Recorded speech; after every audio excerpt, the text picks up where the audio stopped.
ఎడారిలో సెలయేర్లు నవంబర్ 22వ తేదీ. నేను ఇది చేయగలనని మీరు నమ్ముచున్నారా? మత్తయి సువార్త 9వ అధ్యాయము 28వ వచనం. అసాధ్యాలను సాధ్యం చేయడం దేవుని అలవాటు. ఎవరి జీవితాల్లోనైతే అసాధ్యం అనుకున్నవి దేవుని మహిమార్థం తప్పకుండా సాధ్యం కావలసి ఉన్నాయో వాళ్ళు సంపూర్ణ విశ్వాసముతో వాటిని ఆయన దగ్గరికి తీసుకొని వెళ్ళాలి.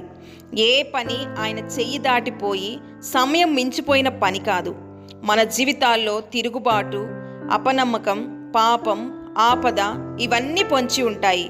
ఈ విచారకరమైన నిజాలను పూర్తి విధేయతతో, నమ్మకంతో ఆయన ఎదుటికి తీసుకువస్తే ఇది చెయ్యి దాటిపోయిందని ఆయన ఎప్పుడూ అనడు. దేవుడు చీడపురుగులు తినివేసిన సంవత్సరముల పంటను మనకి మరలా ఇవ్వగలడు.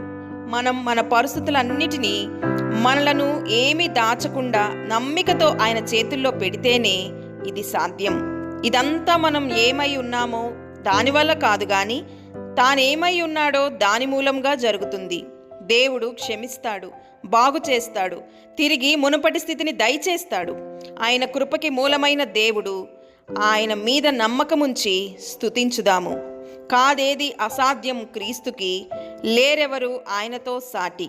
అసాధ్యాలను చూసి సరదా పడే దేవుడు నాకున్నాడు, నాకేది అసాధ్యం కాదు. దేవుడి మాటలను దీవించునుగాక. ఆమేన్.